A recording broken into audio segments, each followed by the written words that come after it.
Effective communication is the cornerstone of success in every area of life, personal, professional, and beyond. Yet, it's a skill many of us take for granted or fail to develop fully. The way we communicate shapes our relationships, influences how others perceive us, and determines the quality of our interactions. But communication isn't just about speaking clearly or getting our message across.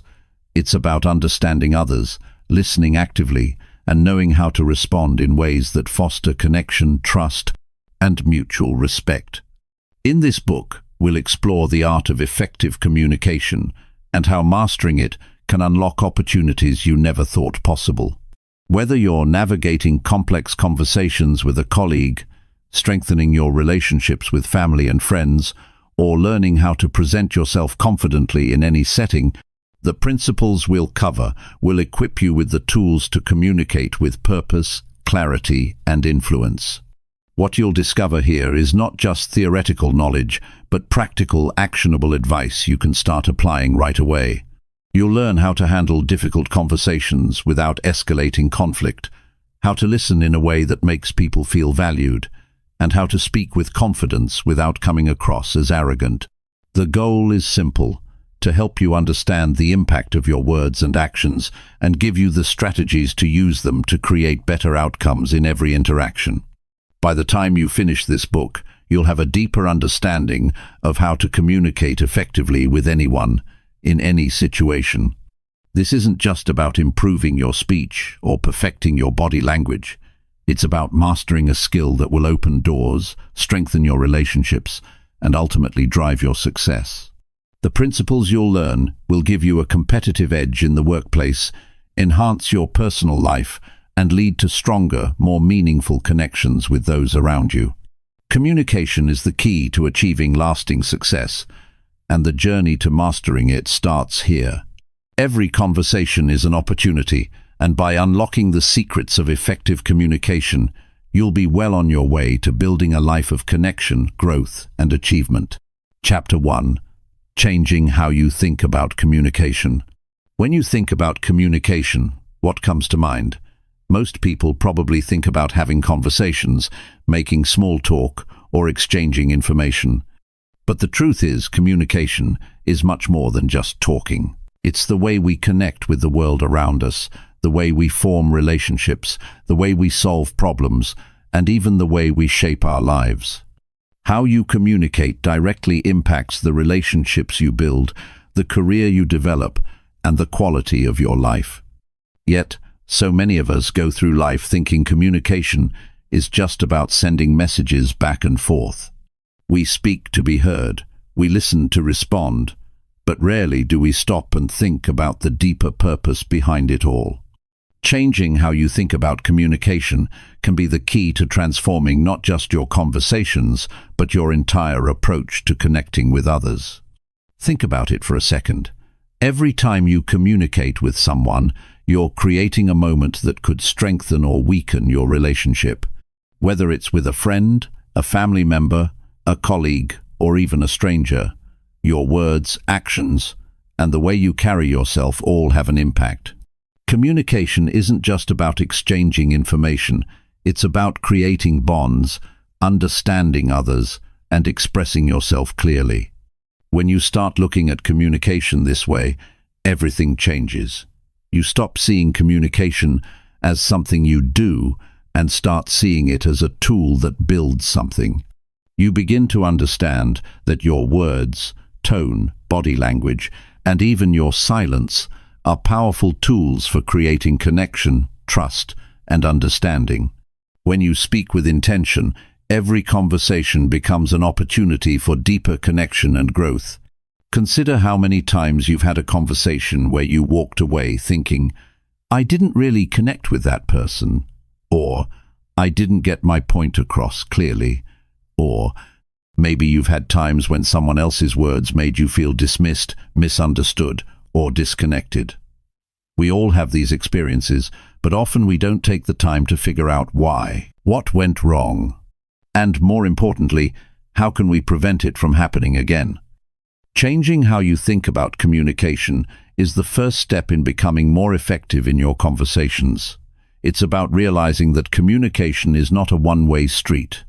It's not just about getting your own point across. It's about creating a space where both sides feel heard, understood, and respected. Effective communication is a partnership between two or more people, and it requires active involvement, awareness, and care from everyone involved. In every conversation, the goal should not just be to talk, but to connect. Think about the people you enjoy talking to the most. They aren't necessarily the ones who talk the most or dominate the conversation. In fact, the best communicators are often the ones who listen the most. They know that communication isn't just about sharing your own thoughts. It's about understanding others and building a relationship of trust and respect. When you begin to shift your mindset to this new way of thinking about communication, you'll start to see conversations in a different light. Instead of focusing on what you need to say, you'll start focusing on how you can connect with the other person. What do they need to hear from you? What's the best way to make sure your words are clear and kind? How can you truly understand their perspective and make them feel heard? This shift in thinking doesn't just make your conversations more enjoyable, it also makes them more effective. You'll find that people are more willing to engage with you, more willing to listen, and more willing to open up. They'll feel respected and valued in a way that encourages them to reciprocate the same level of care and understanding. The first step in changing how you communicate is to ask yourself one important question: what do I want to achieve with this conversation? If your goal is to simply be heard, you'll likely only focus on making sure you say everything you need to say. But if your goal is to connect with the other person, you'll start thinking about how to create a back-and-forth exchange where both parties are engaged and the conversation flows naturally. Once you start to look at communication through this lens, you'll realize that every conversation has the potential to be more than just a simple exchange of words. It can be an opportunity to strengthen a relationship, to build trust, or to solve a problem together. And in doing so, you'll be able to make the most out of every conversation, whether it's with a friend, a colleague, or someone you just met. Think about the last time you had a meaningful conversation with someone. It wasn't just about getting through a list of things you needed to discuss. It was about connecting. Maybe you laughed together, shared an experience, or worked through a challenge as a team. That's the power of communication done right. Now imagine how many more of those moments you could create if you approached every conversation with this new mindset. You would have better relationships with the people you care about, more success at work, and greater influence over time. Your conversations would no longer feel like a chore or a task, but an opportunity to connect on a deeper level. But here's the catch. Changing how you think about communication is not an overnight process. It takes time, patience, and practice. You can't expect to go from thinking of communication as just talking to seeing it as a powerful tool for connection without putting in the effort. But that's okay, because once you start making this shift, you'll notice the difference almost immediately. As you move forward, start paying attention to how you communicate. Are you really listening when others speak, or are you just waiting for your turn to talk? Are you being intentional about the words you choose, or are you just saying whatever comes to mind? Are you focused on connecting with the other person, or are you more concerned about getting your point across? By becoming more mindful of how you communicate, you can begin to practice being a better communicator, not just in the big moments, but in the everyday conversations that shape your relationships and your life. You'll find that the more you practice, the easier it gets.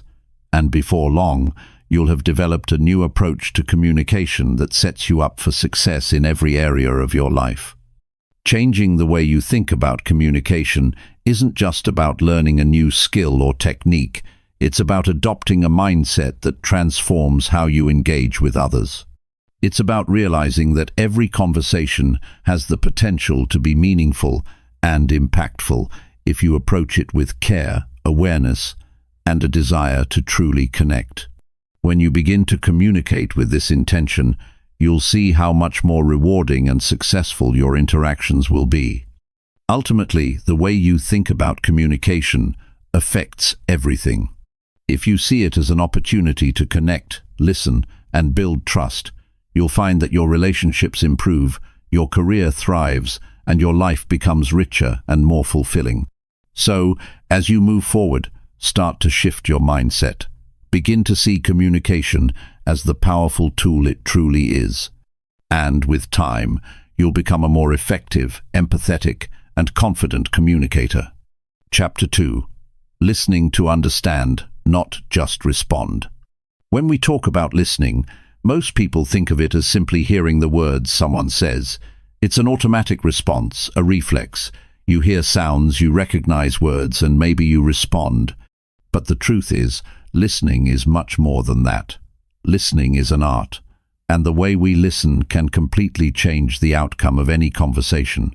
The way most people approach listening is with one goal in mind: to wait for their turn to speak.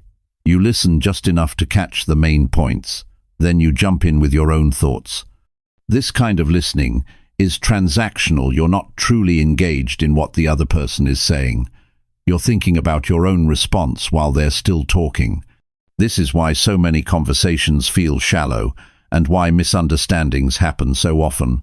It's not because we don't care, but because we're not fully listening. Real listening, the kind that leads to better understanding and stronger relationships, is about being present. It's about focusing entirely on the person in front of you. It's not just about hearing their words, but also understanding the meaning behind them. When you listen to understand, you're not just waiting for your chance to talk. You're actually engaging with the person's thoughts and feelings. This is what makes a conversation meaningful. Imagine talking to someone who isn't just hearing your words, but is actively trying to understand the message you're trying to convey. They don't interrupt or finish your sentences for you. Instead, they lean in, make eye contact, and nod, showing they're really hearing you. Doesn't that make you feel like you matter, like what you're saying is important? That's the power of listening with intention. Listening to understand requires a shift in mindset. It means setting aside your own thoughts, opinions, and judgments long enough to fully take in what the other person is saying. You stop thinking about how you'll respond and start focusing on their words, their emotions, their perspective. This is harder than it sounds, especially in a world where distractions are everywhere. But when you make the effort to truly listen, you're telling the other person, "I care about what you have to say." This alone can change the entire tone of a conversation. You don't need to be an expert to listen better. It's a skill that anyone can develop, and it starts with being more mindful of your own tendencies. Do you find yourself interrupting? Do you finish other people's sentences? Do you zone out when someone is talking for a long time? These are all signs that you may be listening to respond, not to understand. The first step is to become aware of how you listen. Think about the last conversation you had where you felt truly heard. Maybe it was with a close friend, a family member, or even a colleague. How did that make you feel? Likely, it made you feel valued and respected. And the truth is, people respond well to that kind of attention. When you truly listen to someone, they're more likely to trust you, share more openly, and engage more deeply in the conversation. One of the most powerful things you can do to improve your listening skills is to remove distractions. In today's world, distractions are everywhere: phones, computers, noise, thoughts about the future. It's easy to be physically present in a conversation but mentally elsewhere. When you're having a conversation with someone, put down your phone, turn off the television, and focus completely on the person in front of you. This simple act shows that you care about what they're saying. Sometimes, listening means giving someone the space to speak without interrupting, even if it feels uncomfortable. Pauses in conversation can feel awkward, but they're important. They allow the person speaking to gather their thoughts, and they give you the chance to process what's been said. Instead of rushing to fill the silence with your own words, take a moment to reflect on what you've heard. When you give someone that kind of attention, they feel valued. And it's in these moments of thoughtful listening that deeper connections are built. It's also important to listen with empathy. Empathy is the ability to understand and share the feelings of another person. It's one thing to hear someone's words, it's another to understand how they feel while saying them. Maybe someone is frustrated, sad, or excited. By listening with empathy, you can pick up on the emotions behind the words and respond in a way that shows you truly understand them. Have you ever had a conversation where you're speaking about something personal and the other person seems completely disconnected? They might nod their head, but you can tell they're not really hearing you. It's frustrating, right? It's because they're not listening with empathy. They're not tuned into your emotions, and as a result, the connection between you starts to fade. On the other hand, when someone listens with empathy, it's like they're right there with you, feeling what you feel. It builds trust and strengthens the relationship. Another aspect of listening is being patient. We often have a tendency to want to fix problems or offer solutions as soon as someone starts speaking. But sometimes people don't need solutions, they just need to be heard. When someone is sharing a problem with you, try to resist the urge to immediately jump in with advice. Instead, focus on listening to their feelings and offering your support by simply being present. Sometimes, the most powerful thing you can do is just listen. Effective listening also involves asking the right questions. When you listen to understand, you can ask questions that encourage deeper conversation and help clarify the other person's point of view. It's not about interrogation, it's about showing genuine interest in what they're saying. Questions like, "How did that make you feel?" or "Can you tell me more about that?" open the door for deeper discussion and show that you're fully engaged in the conversation. It's easy to think that listening is just passive, that you're just sitting there absorbing information. But the truth is, listening is an active process. It requires your full attention and a willingness to engage. You can't listen to understand if your mind is wandering or if you're already thinking about the next thing you're going to say. It requires discipline and a commitment to truly connect with the person you're talking to. When you listen with intention, you're not just hearing words, you're understanding the person behind those words. Listening to understand also improves your ability to communicate effectively. When you take the time to fully understand someone's point of view, it becomes much easier to respond in a way that's thoughtful and considerate. You can build on what they've said instead of jumping to conclusions or offering irrelevant responses. This makes conversations more productive, less frustrating, and more enjoyable for everyone involved. The power of listening goes beyond just improving conversations. It can also change the way people see you. When you consistently listen with empathy, attention, and care, people begin to trust you more. They'll feel heard and understood, and this leads to stronger relationships, whether personal or professional. People are naturally drawn to those who make them feel seen and valued. So, how do you start practicing listening to understand? It begins with being mindful of your own behavior. Pay attention to how often you interrupt or zone out. Challenge yourself to really focus on the speaker and their message. If your mind starts to wander, gently bring it back to the conversation. Practice empathy by trying to tune into the emotions behind the words. When you listen deeply, you create an environment where people feel safe, valued, and respected.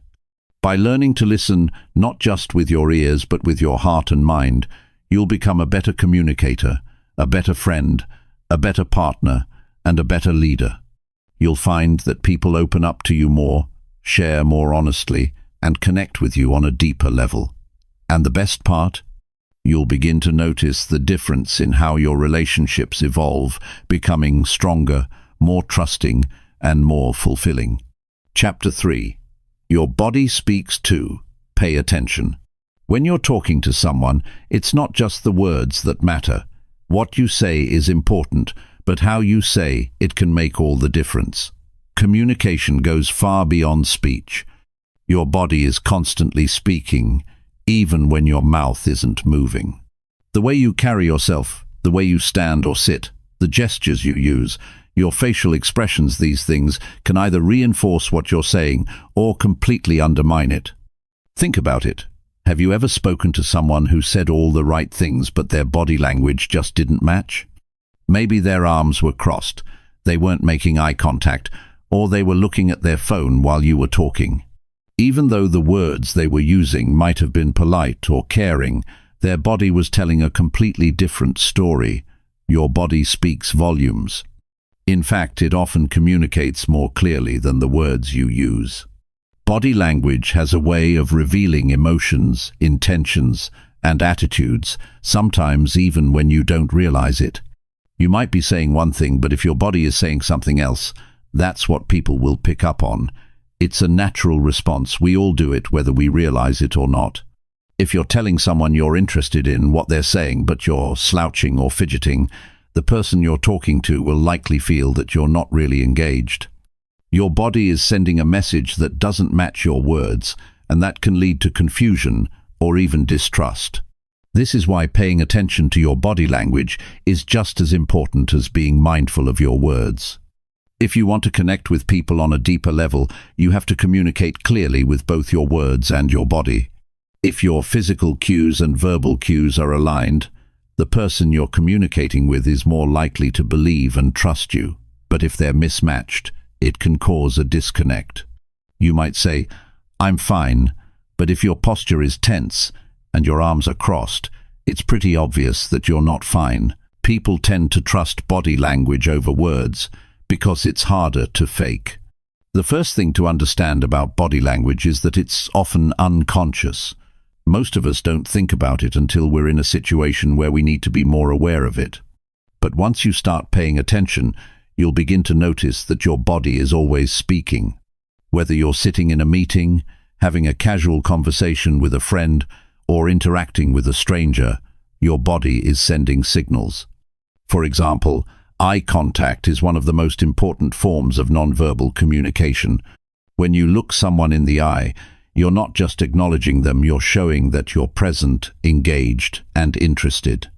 Avoiding eye contact, on the other hand, can come across as evasive or disinterested. If you're nervous, you might find yourself looking away, but consciously making the effort to maintain eye contact can help you come across as more confident and sincere. It's a small adjustment, but it can make a huge difference in how you're perceived. Another key element of body language is posture. The way you carry yourself tells a lot about your emotional state and attitude. If you're standing tall with your shoulders back and your head held high, you naturally project confidence. People are more likely to take you seriously, and you'll feel more confident too. But if you're slouching or hunched over, you might come across as insecure or disengaged. When you're in a conversation, try to stand or sit up straight. It not only makes you look more open and confident, but it also helps you feel more focused and engaged in the discussion. Your hands can also be a powerful tool in communication. How often do you find yourself using your hands to emphasize what you're saying?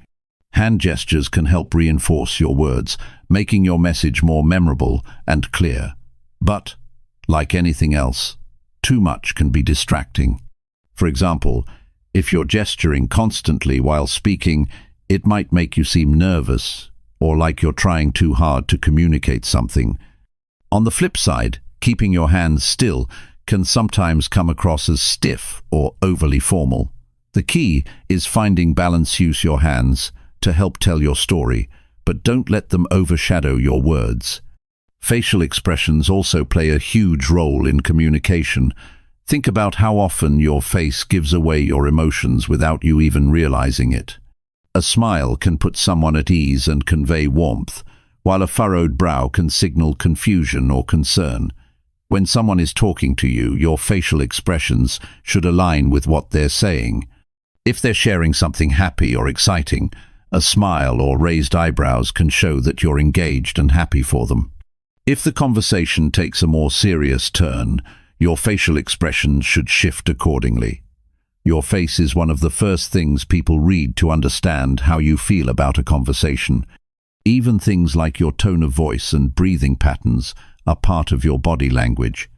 The way you speak, whether it's fast and rushed or slow and deliberate, can signal your mood or level of engagement. If your voice is high-pitched and shaky, People might perceive you as nervous or uncertain. If you speak slowly and calmly, you'll likely come across as more confident and in control.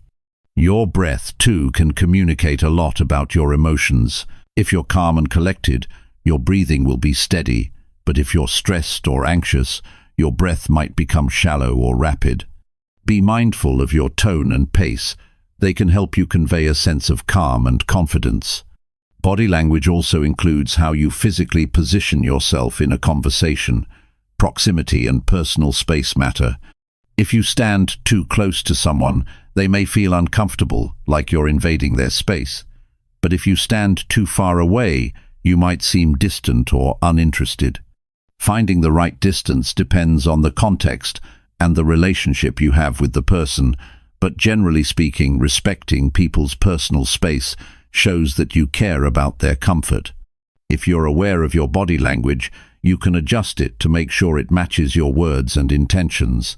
This helps others feel more at ease and creates a more authentic connection. And it's not just about looking confident or engaged, it's about truly being engaged in the conversation. If you're shifting around constantly, checking your phone or looking at your watch, it sends the message that you'd rather be somewhere else. On the other hand, if you're giving the other person your full attention, your posture is open, you're making eye contact, your hands are relaxed, it shows that you value what they're saying.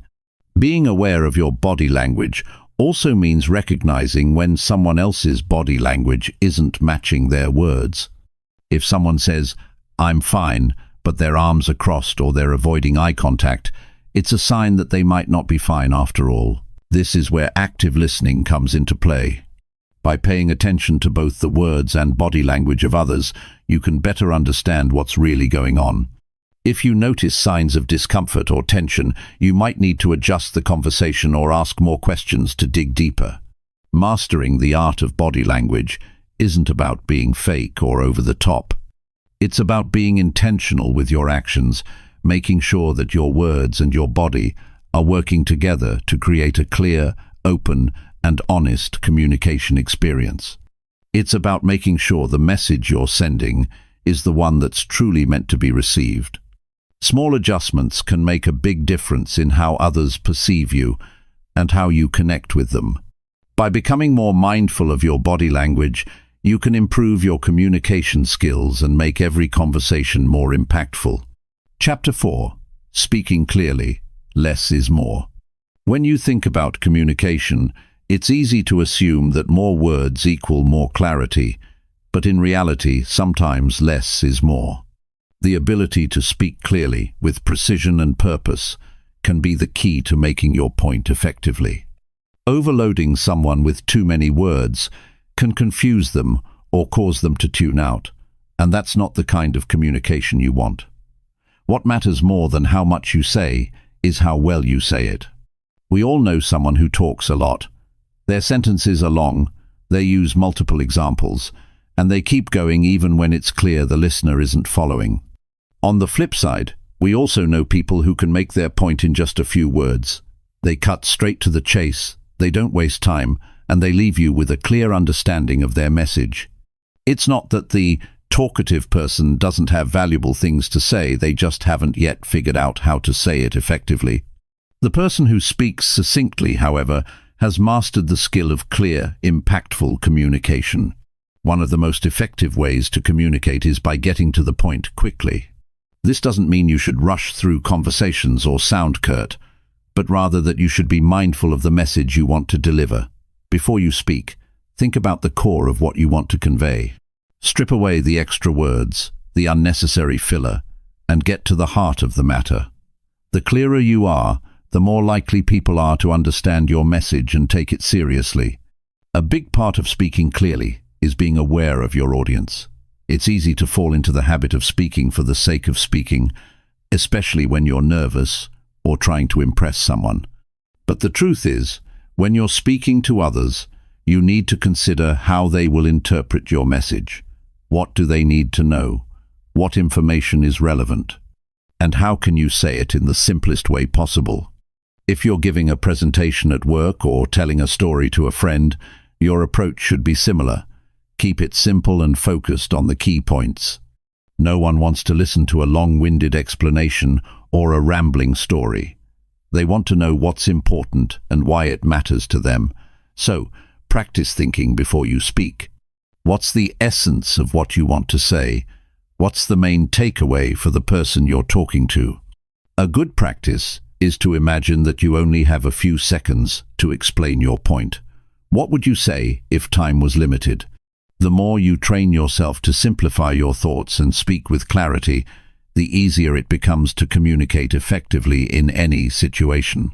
This isn't about dumbing things down. It's about finding the most straightforward way to communicate a message that people can easily grasp.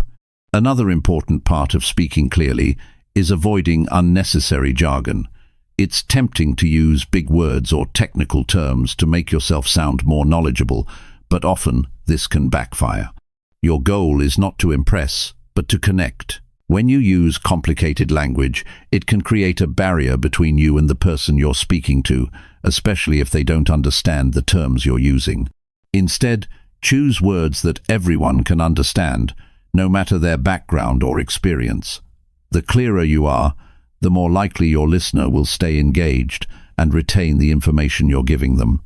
Have you ever been in a conversation where someone used terms you didn't understand, and you just nodded along pretending to know what they were talking about? It's a common experience, and it doesn't feel good. Now imagine the opposite. A person speaks to you in a way that is approachable, that uses language you can relate to. It feels comfortable and natural. That's the kind of communication that makes a real impact. The way you structure your thoughts also plays a huge role in clarity. When you're trying to get a message across, it's easy to get sidetracked by tangents or irrelevant details. To keep things clear, you need to organize your thoughts before you speak. If you have multiple points to make, try to present them in a logical order. Start with the most important idea, and then build on it. Avoid jumping around from topic to topic, as this can confuse your listener and make it harder for them to follow what you're saying. For example, if you're telling a story, don't start with the ending. That's a sure way to lose your audience. Instead, begin with the setup. What's the context? Who's involved? What's at stake? Once you've established that, you can move into the events that unfold and then finish with the conclusion. When you follow this structure, your listener can track your thoughts and understand where you're going with the conversation. Another strategy for clear communication is the power of pauses. We live in a fast-paced world, and many of us are in the habit of speaking quickly and filling silence with more words. But taking a moment to pause can actually make your words more impactful. A well-timed pause gives your listener a moment to process what you've just said. It also gives you a chance to collect your thoughts before continuing. Instead of rushing through your point, slow down, take a breath, and allow your words to sink in. Pauses also give you the opportunity to emphasize important points. If you've just said something significant, don't rush on to the next thought. Take a moment to let the importance of your words land. This not only gives your listener time to reflect on what you've said, but also shows that you value your message and want to make sure it's understood. Being clear doesn't mean you have to be overly formal. Communication is much more than just getting facts across. It's about building connections. The more natural and genuine you are, the more likely it is that your message will be received. So don't worry too much about perfecting every sentence. Instead, focus on delivering your thoughts in a way that is honest, direct, and relatable. Sometimes, simplicity can be the hardest part. It's easy to overcomplicate things or get caught up in trying to sound impressive. But speaking clearly is about cutting through the noise and focusing on what really matters. The next time you're in a conversation, whether it's casual or important, think about how you can make your message as straightforward as possible. What can you take out? What's unnecessary? Clarity is not about saying everything you know, it's about saying exactly what needs to be said. One more thing to keep in mind is that speaking clearly also means speaking confidently. When you know what you're saying and you've organized your thoughts, you'll naturally feel more confident. And confidence has a huge impact on how your words are received. If you're unsure of yourself, your listener might also feel unsure. But if you speak with assurance, even if it's just by being clear and concise, your message will have more weight. The key to effective communication lies in understanding that less really is more. You don't have to say everything to get your point across. When you speak clearly, with purpose and focus, you not only make it easier for others to understand you, but you also show respect for their time and attention. Whether you're having a casual conversation or delivering a serious message, the ability to speak with clarity can be the difference between being heard and being ignored. So the next time you speak, ask yourself, what's the main idea here? What's the simplest way to say it? When you start answering these questions, you'll find that communication becomes not only more effective, but also more enjoyable. Chapter 5. Handling tough talks without the drama. Difficult conversations are a part of life, whether you're dealing with a disagreement at work, a tough talk with a friend, or a challenging discussion with a loved one. These moments can be uncomfortable, and if handled poorly, they can quickly escalate into something more stressful than it needs to be. But the ability to manage tough conversations effectively is a skill that can transform relationships, both personally and professionally. It's not about avoiding difficult topics. It's about approaching them in a way that promotes understanding, respect, and resolution. The first thing to remember when you're facing a tough conversation is that your mindset matters. If you enter the conversation with the assumption that it's going to be an argument or that the other person will get defensive, it's almost guaranteed that things will go poorly. But if you go in with an open mind, willing to listen and willing to find common ground, the outcome can be very different. The way you frame the conversation in your mind is the first step in how it will unfold. Before you even start the conversation, take a moment to consider the perspective of the other person. What might they be feeling? Why are they reacting the way they are? We often approach tough conversations from our own point of view, assuming that we are right and the other person is wrong. But this can close us off from understanding the true issue. If you make an effort to approach the situation with empathy and an understanding of the other person's perspective, you can significantly reduce the tension and increase the chances of finding a solution. In any tough conversation, it's important to stay calm and composed. When emotions run high, it can be easy to raise your voice, interrupt, or say things you don't really mean. But reacting emotionally only fuels the fire. Instead, take a deep breath and make an effort to keep your emotions in check. If you feel yourself getting angry or upset, give yourself a moment to calm down before you respond. It's not about suppressing your feelings, but rather about taking control of how you express them. This helps keep the conversation from spiraling out of control. When it's time to speak, be clear about your intentions. What do you hope to achieve from this conversation? Are you trying to find a solution? Are you seeking understanding or simply expressing your feelings? By knowing what you want to accomplish, you can steer the conversation in the right direction and keep it productive. If you don't have a clear sense of your goals, you might find yourself talking in circles or going off topic. Stay focused on the key points and don't let the conversation drift into unnecessary areas. Another important strategy when managing tough conversations is avoiding blame and accusations. It's easy to fall into the trap of pointing fingers and accusing the other person of wrongdoing, but this only puts them on the defensive. Instead of saying, "You always do this," try to focus on how the situation makes you feel.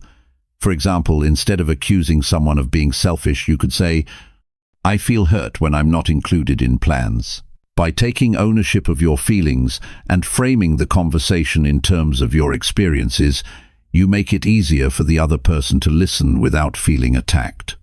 Use I statements instead of you statements.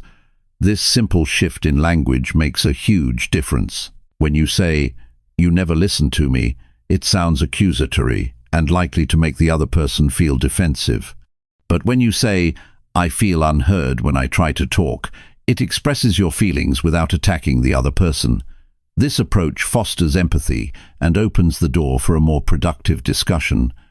Listening is equally important during difficult conversations.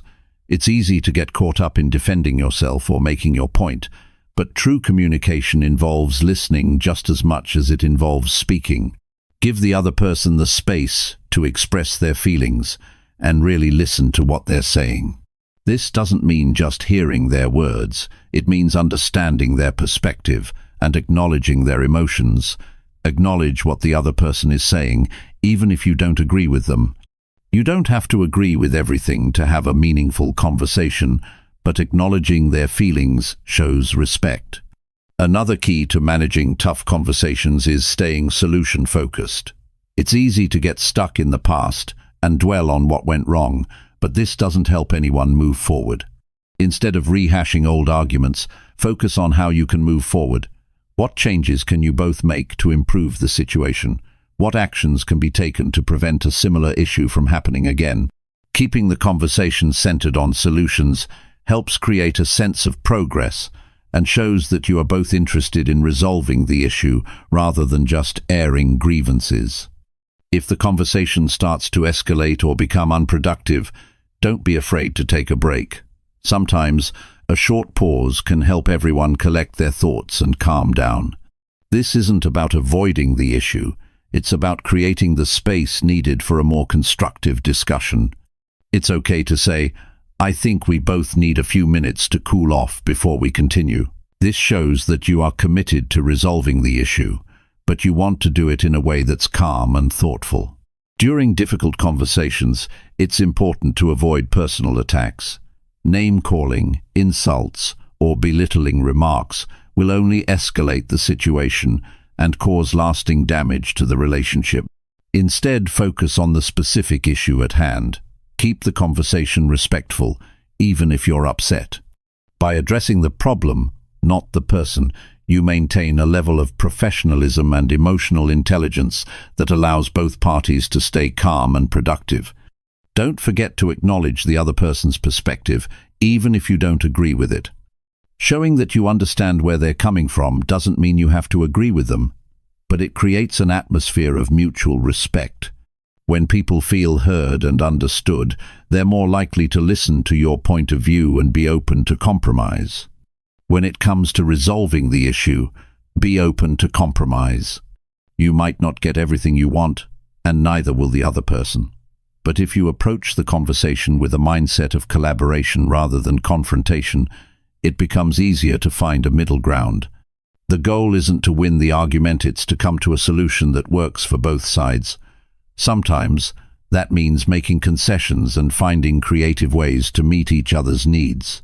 Once the conversation is over, it's important to follow through on your promises. If you've agreed on a course of action or made commitments during the discussion, make sure you honor them. This builds trust and shows that you are serious about making positive changes. Following through is just as important as having the conversation in the first place, because it proves that the conversation wasn't just words, it was a step toward improving the relationship. Difficult conversations don't have to be destructive. In fact, they can be an opportunity for growth, understanding, and connection. By staying calm, listening actively, and focusing on solutions, you can turn even the toughest talks into moments of progress. Every tough conversation is a chance to strengthen your communication skills and build stronger, more resilient relationships. It's about being open, honest, and willing to work through challenges together.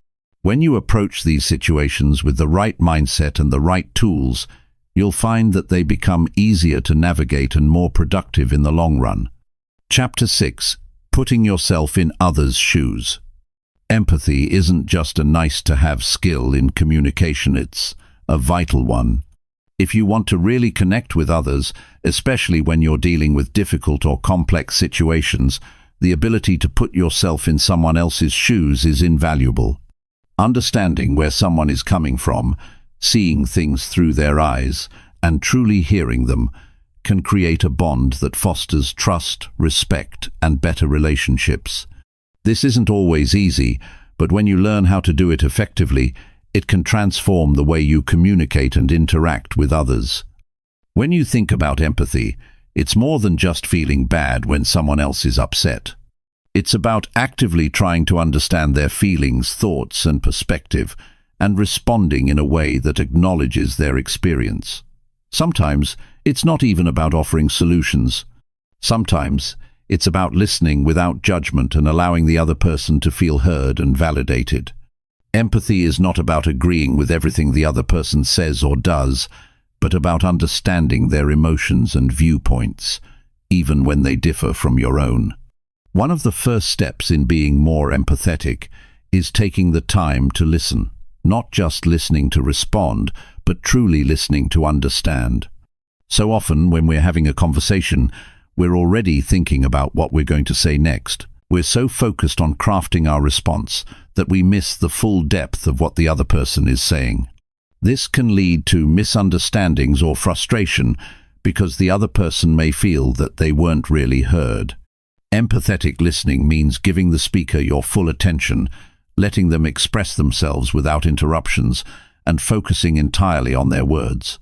It's about being present in the moment and making the other person feel like their thoughts and feelings are important. When you listen with empathy, it's also crucial to pay attention to non-verbal cues. Sometimes what's left unsaid speaks louder than words. A person's tone of voice, body language, and facial expressions can tell you a lot about how they're feeling.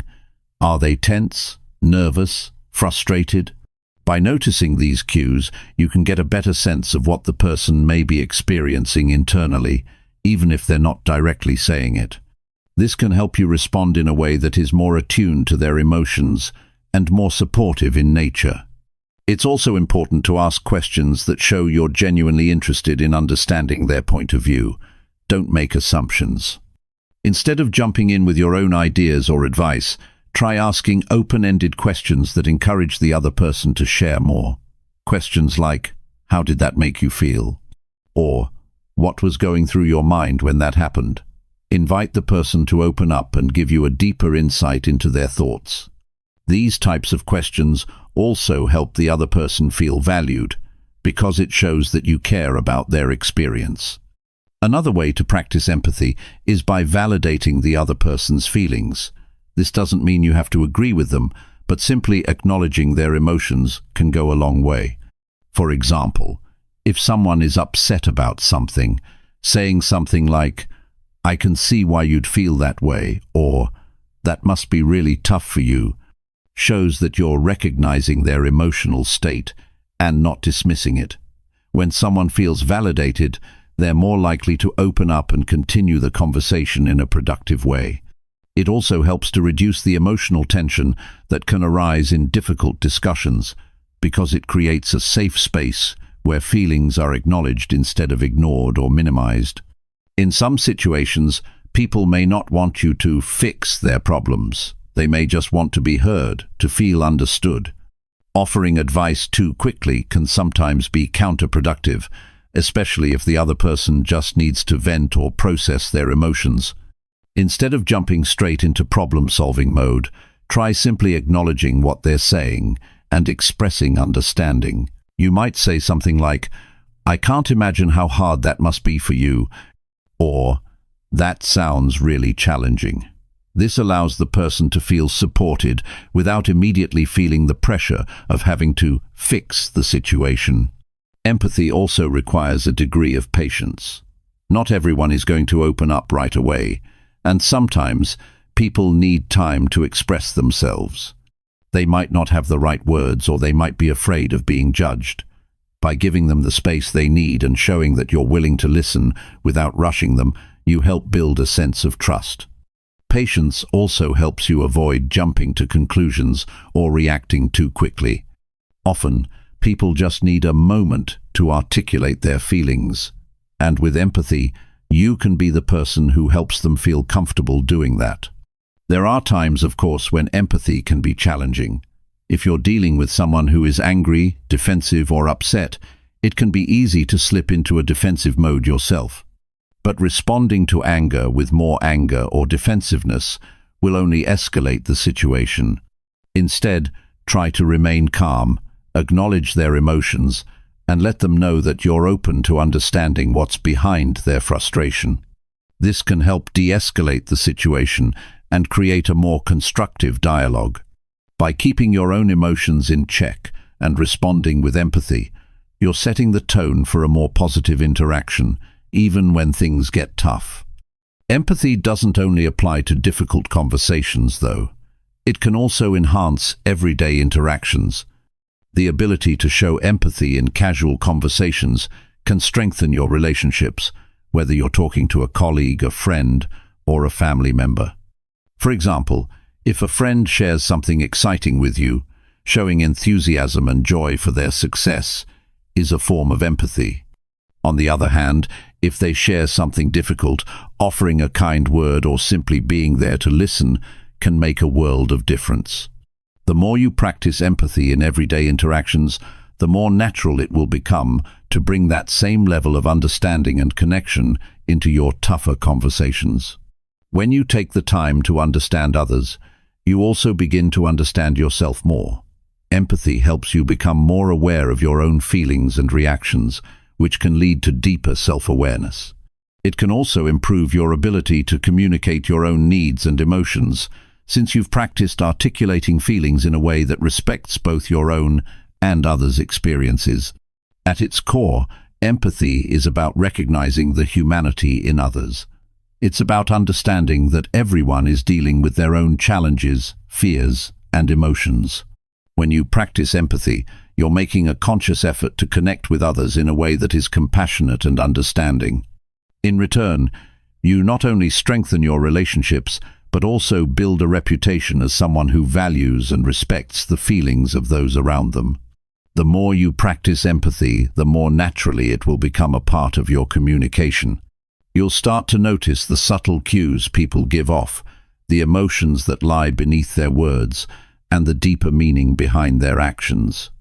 By being attentive, patient, and open to understanding, you'll find that your relationships become more meaningful and your ability to communicate improves. Empathy is a powerful tool that has the potential to transform how you connect with others and ultimately to build stronger, more positive relationships in every area of your life. Chapter 7. Practice makes perfect. Improving every day. Improving communication is a gradual process and one that requires ongoing effort. You're not going to suddenly become an expert communicator overnight. But the good news is, with consistent practice, you can make meaningful progress. This is why daily effort is so important. Just like anything in life, the more you practice, the better you get. Communication is no different. It's easy to think that you've got it all figured out after a few successful interactions. But the truth is, the best communicators are always refining their skills. It's easy to fall into a routine where you don't actively think about your communication. You get comfortable, and before you know it, you're back to your old habits, interrupting others, speaking too fast, not listening, or letting emotions take control. To break free from this, you need to make conscious effort every day. It's not enough to expect improvement just by hoping for it. The key is to integrate small practices into your day-to-day interactions so that it becomes second nature. One powerful way to improve your communication skills is by taking time every day to listen. It sounds simple, but this is often overlooked. We're constantly distracted by our phones, emails, and other external noise, so we don't always give people the attention they deserve when they're speaking to us. To truly improve, you need to commit to really listening in every conversation. This means giving your full attention, putting down your phone, and tuning out distractions. The more you focus on the person in front of you, the more you'll understand their message, and the more effectively you'll be able to respond. A daily habit of practicing active listening can make a huge difference. Active listening involves not just hearing the words, but understanding the feelings and ideas behind them. It's about engaging with the speaker, asking clarifying questions when you're unsure, and reflecting back what you've heard to make sure you've understood correctly. By practicing active listening every day, you'll start to notice patterns in the way people communicate. You'll be better at recognizing emotions and intentions, which will make you more effective in responding. Another essential part of improving communication is being mindful of your body language. It's not just about what you say, but how you say it. Your posture, eye contact, facial expressions and gestures all convey important messages that can either support or contradict your words. If you're speaking in a confident tone but avoiding eye contact or crossing your arms, it sends mixed signals. Your body language should align with the message you're trying to communicate. Over time, becoming more aware of how your body communicates can help you build stronger connections with others and make your conversations more impactful. One way to practice this is by recording yourself during conversations or presentations. You can do this when you're speaking to a friend, a colleague, or even in a mirror. Watching yourself communicate will give you insights into your body language and how you come across to others. You might realize you fidget or avoid eye contact without even knowing it. Once you identify these habits, you can start working to improve them. The more you become aware of your nonverbal cues, the more confident and authentic your communication will be. Another key element of improvement is gaining feedback from others. The people around you, friends, family, colleagues, can be valuable sources of insight into your communication style. Sometimes we don't realize our own communication flaws because we're too close to the situation. Asking for feedback can help you identify areas for improvement that you might not notice on your own. It could be something as simple as the tone you use when you're stressed, or how you interrupt people without meaning to. Ask others for honest input on how you come across in conversations and use their feedback to refine your skills. It's also helpful to set small goals for yourself when practicing communication. Instead of trying to overhaul everything at once, focus on one aspect of communication at a time. For example, you might decide to work on listening more intently during your meetings at work, or you could commit to speaking more slowly when you're explaining something important.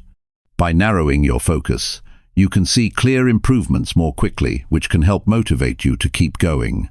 Celebrate the small victories, like staying calm in a heated discussion or actively listening during a conversation with a colleague. One of the best ways to improve is by reading and learning about communication. The more you understand the principles behind effective communication, the more conscious you will be of the choices you make when interacting with others. There are countless books, articles, and podcasts out there that focus on communication skills. Reading about different strategies and techniques can provide you with new ideas to try. It can also help you develop a deeper understanding of why people communicate the way they do, which will make you more empathetic and adaptable in your own interactions. Every time you engage with someone, it's an opportunity to practice and refine your communication skills. The more you put them into action, the more naturally they'll come. Communication doesn't just happen when you're having a big conversation. It's a part of everything you do. Whether you're sending a quick text, giving a presentation, or catching up with a friend, each moment is an opportunity to practice. Over time, you'll develop the confidence and skills to handle all sorts of conversations with ease. To keep yourself on track, review your progress regularly. At the end of each day, take a moment to think about the conversations you had and how you could have communicated more effectively. Were there moments when you could have listened better or been more mindful of your tone?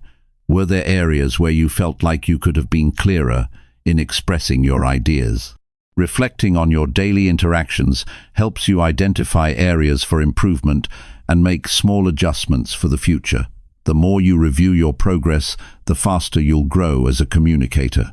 Remember, improvement doesn't always happen in leaps and bounds. Sometimes it's a matter of small, consistent changes that accumulate over time. You may not see huge changes right away, but every day you put in the effort, you're making progress. Just like working out, it's the steady, consistent effort that pays off in the long run. So don't get discouraged if you don't notice drastic changes immediately. Keep practicing, stay patient with yourself, and trust that the work you put in today will pay off tomorrow. The journey to better communication is a lifelong process. It's not something you can master, and then stop practicing.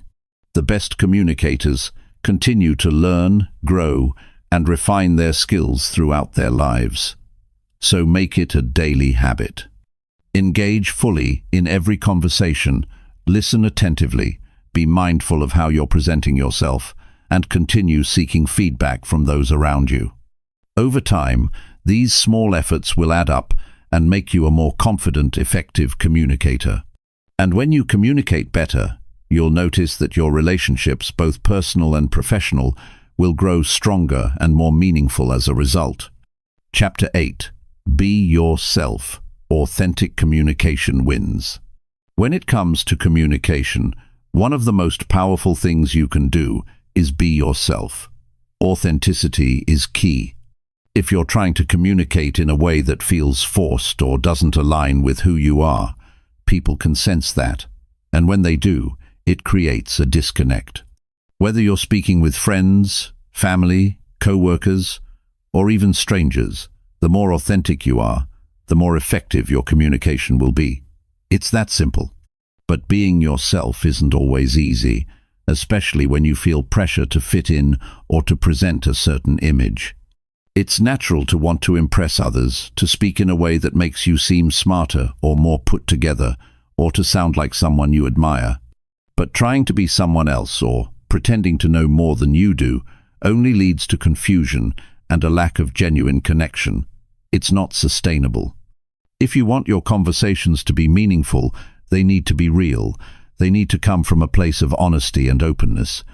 Authenticity in communication isn't just about being true to yourself. It's about being vulnerable. Being real means showing up as you are, flaws and all, without trying to hide behind a facade. It's okay to admit when you don't know something, or when you're confused. It's okay to express uncertainty or to ask questions. In fact, people often appreciate it when you're willing to be vulnerable and admit your limitations. It makes you more relatable. When you're authentic, you're giving others the permission to be authentic too. You create a space for openness and honesty that allows for deeper, more genuine connections. In the process of becoming more authentic, it's important to acknowledge the difference between being yourself and being selfish. Authentic communication doesn't mean saying whatever comes to mind without consideration for the other person's feelings. It's about sharing your thoughts and feelings honestly, but in a way that respects others. Being yourself doesn't mean disregarding someone else's perspective or dominating the conversation. It means expressing yourself in a way that is clear, respectful, and considerate. Communication is a two-way street. The goal isn't just to express your own thoughts, but also to listen and understand the other person's. Being authentic also involves being transparent. You don't have to hide your intentions, your beliefs, or your values. When you speak from a place of honesty, your words carry more weight. People trust you more when they know you're being straight with them. This doesn't mean that you should say everything that comes to your mind sometimes. Discretion is necessary, but it does mean being true to your feelings and thoughts. If you're feeling frustrated or excited, let that show. If you're uncertain, say so. Let your emotions inform your communication in a way that feels natural and real. You may find that at first, being truly authentic feels uncomfortable. It can feel risky, especially if you're used to filtering yourself or putting on a certain persona. But over time, the more you practice being authentic, the more comfortable it will become. When you start speaking in a way that is true to who you are, your confidence grows. And the more you communicate from a place of authenticity, the easier it becomes to build trust with others. People will start to appreciate your honesty and clarity. They'll feel like they know the real you, and that connection will deepen. One of the most significant benefits of authentic communication is that it leads to stronger relationships. When you communicate in a way that is open and genuine, it invites others to do the same. You create a dynamic where both parties feel free to express themselves without fear of judgment. It makes conversations more comfortable, more natural, and more meaningful. Whether you're talking to a friend, a romantic partner, or a colleague. Authenticity fosters an environment where both people feel heard, understood, and valued. Sometimes, though, you might worry that being too authentic could make you vulnerable or expose you to judgment. This fear is natural, but the truth is, people are often more accepting than we give them credit for. Being authentic doesn't mean being overly blunt or sharing every thought that crosses your mind. It's about showing up as you are, in a way that feels genuine and respectful. When you show up as your authentic self, you're actually allowing others the space to do the same. Vulnerability can lead to deeper connection, not less. It shows that you trust the other person and value the relationship enough to be real with them. There's also the idea that authenticity comes with a certain courage. It's not always easy to speak your truth, especially if it goes against the norm or if you fear judgment. But the more you practice being yourself, the more natural it becomes.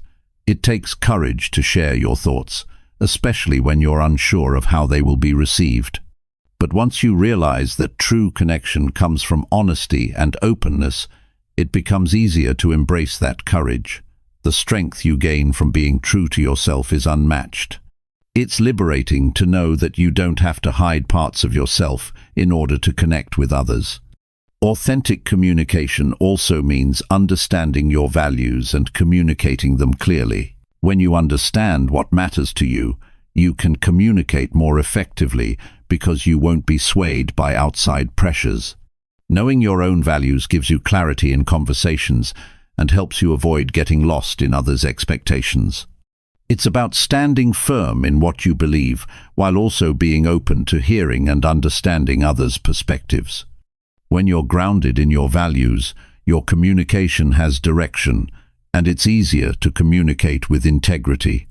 Being yourself also helps you stay consistent in your communication. When you're authentic, there's no need for confusion. You're not pretending to be someone you're not, so your words match your actions. This creates consistency, and consistency builds trust. People can rely on you to be the same person every time they interact with you. This reliability strengthens relationships, whether it's in your personal life or at work. At the same time, there's a balance to be found. You can be authentic without being abrasive. Being yourself doesn't mean disregarding the social context or ignoring the feelings of others. It's about being aware of the situation and adapting when necessary. Sometimes being authentic means showing restraint or being tactful. It doesn't mean you say everything on your mind, but it does mean that what you do say is true to who you are and aligned with your values. The more authentic you are, the easier it will be to have meaningful conversations. People will respect you more because you're not putting on an act, and they'll feel more comfortable around you. This fosters a deeper level of trust and connection, and in turn, it leads to better communication because both sides are coming to the table with a sense of openness and honesty. Over time, you'll see that when you communicate from a place of authenticity, the rewards are clear. You'll build stronger, more genuine relationships with others. Your conversations will be more fulfilling because they'll be rooted in truth. And most importantly, you'll feel a sense of peace because you know you're being true to yourself and to those around you. Authenticity in communication doesn't just make you a better communicator, it makes you a better person too. Chapter 9. Speaking with confidence, not arrogance. When you're in a conversation, how you present yourself speaks just as loudly as the words you say. Confidence in communication isn't about being the loudest person in the room or dominating the conversation. It's not about pretending you know everything or coming across as an expert when you're not. True confidence in communication comes from being clear, composed, and comfortable with what you're saying. It's about owning your words and your message without overcompensating or feeling the need to impress. A confident communicator doesn't fumble through their thoughts or try to hide uncertainty. They embrace their ideas and express them clearly. The key to speaking with confidence is knowing that your thoughts and opinions are valid, even if they don't align with others. Confidence comes from within.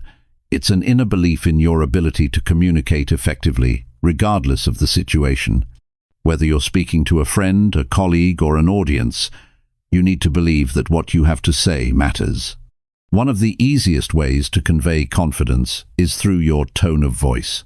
The way you say something can completely change how it's received. If you speak too quickly or with hesitation, it can make you seem uncertain. But when you speak slowly, with purpose and clarity, your words carry more weight. You don't have to shout or over-exaggerate, but a calm, steady tone can go a long way in conveying confidence. Pay attention to how you speak. Are you rushing through your sentences? Are you soft-spoken to the point of being hard to hear? Practice speaking in a clear, controlled voice that reflects confidence without sounding forced. Body language is another crucial part of confident communication. If you're speaking with your arms crossed or looking at the floor, you're sending a message of uncertainty or disinterest. Confident people stand tall, make eye contact, and use gestures to emphasize their points. Even small things, like uncrossing your arms or leaning slightly forward, can make a big difference in how your message is received. When you're confident, you're more likely to engage with others. You'll notice that people are more likely to respond positively when you're open, approachable, and present in the moment. Another element of confidence is not being afraid to pause. It's easy to fill every silence with words, but sometimes taking a moment to pause can show that you're composed and in control. Pauses allow you to collect your thoughts, emphasize a point, or simply give your listener time to absorb what you've said. A well-timed pause can create a sense of anticipation, drawing people in and making them pay closer attention to your words. Don't be afraid of a little silence. Sometimes it's the most powerful part of a conversation. The way you prepare for conversations can also affect your confidence. If you know you're going into a discussion where you'll need to present ideas or address a difficult topic, preparation is key. Think about what you want to say ahead of time and try to anticipate any questions or objections that might come up. This doesn't mean you need to script every word, but having a general sense of the direction you want the conversation to take will make you feel more at ease. The more prepared you are, the more confidently you can speak, knowing that you're not caught off guard by what's being said. Confidence doesn't come from pretending to be perfect or always having the right answer. It comes from accepting that mistakes happen and being okay with them. When you make a mistake or say something wrong, it's okay to admit it. A confident communicator doesn't crumble under pressure. They acknowledge their mistakes and move forward. This ability to accept imperfection actually makes you more relatable and trustworthy. People appreciate someone who is genuine and willing to admit when they're wrong, rather than someone who tries to cover up mistakes or deny them. When you speak with confidence, you naturally build credibility. People are more likely to trust you and take you seriously when you speak in a calm, assured manner. You might not always be the most knowledgeable person in the room, but when you communicate with confidence, people will listen. Confidence in communication is about trusting your own voice and allowing your message to be heard. Whether you're sharing an opinion or providing information, confidence helps others believe in your ideas. There's also the idea of finding your authentic voice. This is a huge part of speaking confidently. You might think of confidence as something that comes from mimicking others, maybe a colleague who always speaks with authority, or a public figure who never seems nervous. But the truth is, real confidence comes when you stop trying to imitate someone else and just embrace your own style. Your voice is unique to you, and that's where your true confidence lies. When you speak in a way that feels natural to you, your confidence will shine through, and your message will resonate more. Sometimes people get the idea that confidence means being assertive all the time, always pushing your ideas, always standing your ground. But confident communication doesn't mean being aggressive or domineering. It's about assertiveness without aggression, knowing what you want to say and expressing it clearly, while still respecting others' viewpoints. It's about stating your thoughts with assurance, without overpowering others in the conversation. Confidence isn't about winning an argument or proving someone else wrong.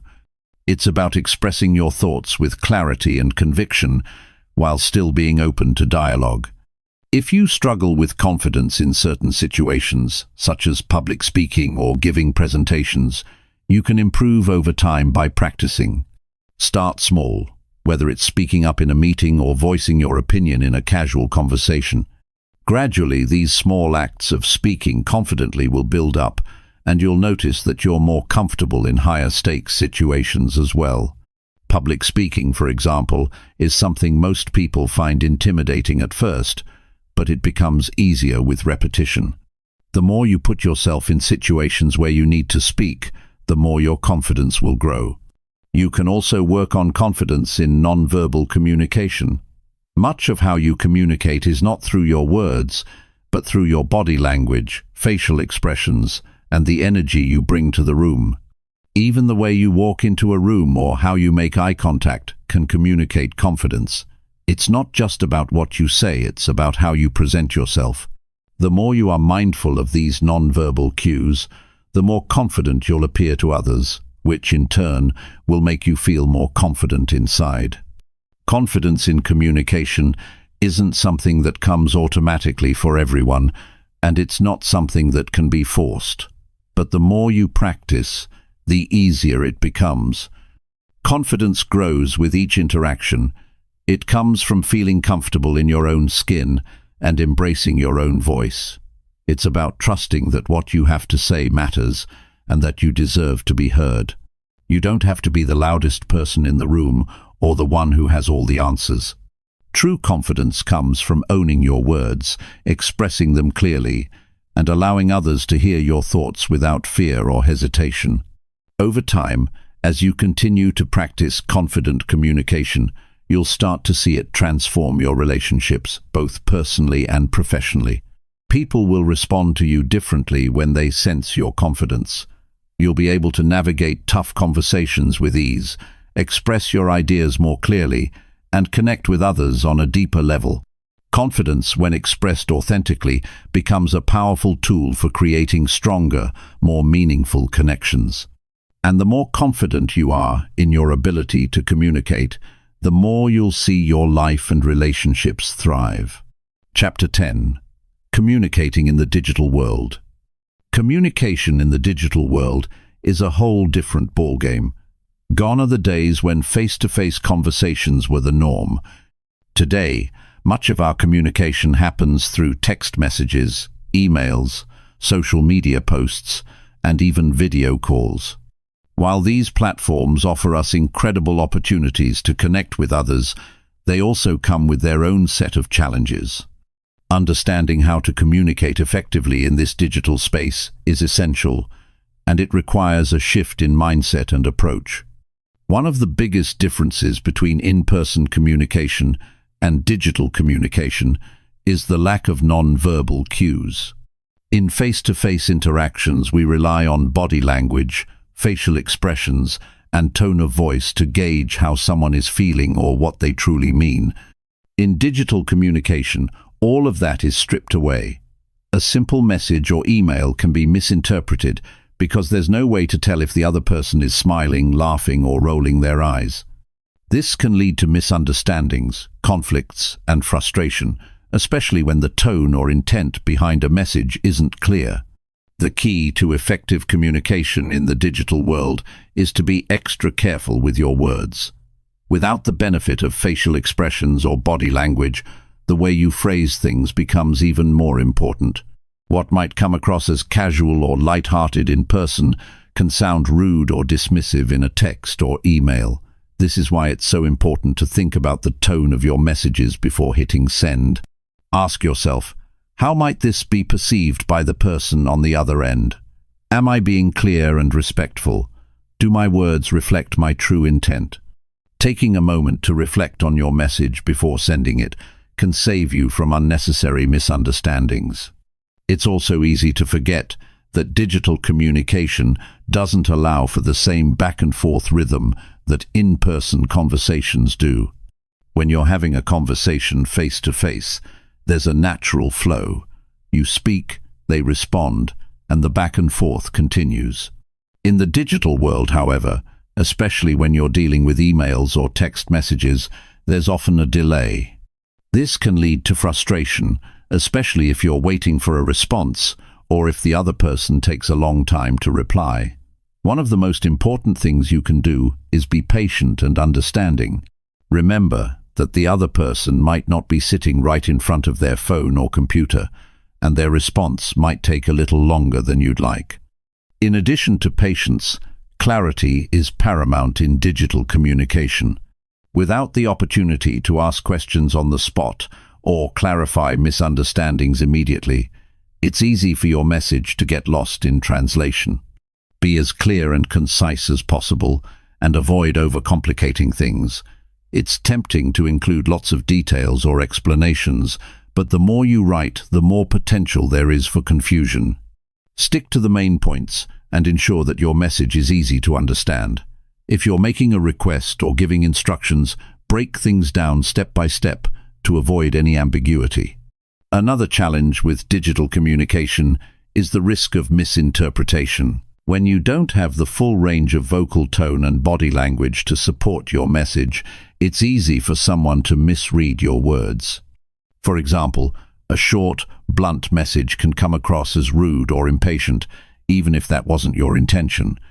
Emojis, GIFs, and punctuation marks can help convey tone, but they can't always capture the full meaning.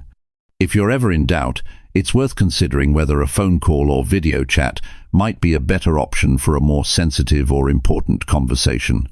Sometimes it's easier to understand someone's tone or intent when you can hear their voice or see their face. The digital world also creates an environment where communication is often asynchronous. In other words, you may not always be communicating in real time, and that can create problems, especially when you're trying to coordinate with others. For example, in a work setting, emails or project management platforms might not provide instant responses, which can slow things down. It's essential to manage expectations in this space. If you need an immediate response, make sure to note that in your message. Use phrases like, "Please reply as soon as possible," or "Looking forward to your response today." Conversely, if you don't need an immediate reply, let the other person know that they can take their time to respond.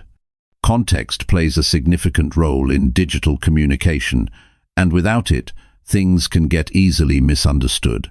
When you're sending a message or email, be aware of the context in which you're communicating. Are you responding to a work email? Are you having a casual chat with a friend? The context will dictate the tone and level of formality your message should have. A message to a colleague might require a more formal tone, while a text to a close friend can be more relaxed and informal. Misjudging the tone of your message based on context can lead to awkward situations or confusion. In professional settings, it's often better to err on the side of caution and use a more formal tone. In personal settings, you can be more informal, but even then, consider how your words might be received. One major advantage of digital communication, though, is that it gives you time to think. In a face-to-face conversation, you often have to respond quickly, which can sometimes lead to missteps or regrets. In digital communication, you have the luxury of taking a moment to consider your response. If you're feeling emotional, it can be helpful to step away for a while before responding to an email or text message. This pause gives you the chance to think more clearly and respond in a way that you won't regret later. It's also important to take your time to process information before replying. If you're reading a message that triggers an emotional reaction, give yourself permission to pause and reflect before firing back a response. Timing is also crucial in the digital world. Some messages are time-sensitive, and responding in a timely manner can prevent unnecessary delays or complications. In work settings, for instance, delayed responses can slow down progress and create frustration. On the other hand, in more casual or personal conversations, waiting a little longer to respond may be perfectly fine. However, regardless of the situation, it's always respectful to acknowledge receipt of a message, especially if you need more time to respond thoughtfully. A simple, "Got your message, I'll get back to you soon," can go a long way in letting the other person know that you haven't ignored them. Another key aspect of digital communication is setting boundaries. Since we're always connected, whether through our phones, computers, or other devices, it can be easy to feel like we have to be available 24/7. But that's not realistic, and it's important to set boundaries to protect your time and mental health. Be clear with others about when you're available to respond and when you're not. If you don't want to be bombarded with messages late at night or on weekends, let people know. Setting these boundaries helps you maintain control over your time and allows you to engage in digital communication without feeling overwhelmed. At the same time, digital communication can create opportunities for stronger relationships. Being able to reach out to someone at any time, whether through a quick text or a message on social media, allows us to maintain connections with people who may live far away or whom we don't see often. Digital platforms can keep relationships alive in ways that weren't possible in the past. However, the key is to remain intentional with how you communicate. Even though you're using digital tools, the goal should always be to foster genuine, meaningful connections. Whether you're texting a friend, responding to an email, or engaging on social media, the way you communicate should still reflect the values of kindness, respect, and authenticity. Ultimately, successful communication in the digital world is about being mindful of how you present yourself through your words. Whether you're typing a quick text, crafting a professional email, or sending a social media post, the goal is always the same: clear, respectful, and thoughtful communication. In the digital world, where so much of our communication happens online, it's easy to overlook how powerful words can be. But if you approach each interaction with intention, patience, and clarity, you can navigate the challenges of digital communication and use it to build stronger, more meaningful relationships. Chapter 11. Reading between the lines. When you communicate with someone, what they say is only part of the story. It's just as important to listen to what's not being said, the things hidden beneath the surface, between the words. This is where reading between the lines comes in. It's about tuning into the subtle signals that others give you, their body language, tone of voice, facial expressions, and even the pauses in conversation. These cues tell you things that words alone cannot express, and understanding them can dramatically improve your communication. People don't always say exactly what they mean. They might be too afraid to speak up, unsure of how to express themselves, or even trying to protect someone else's feelings.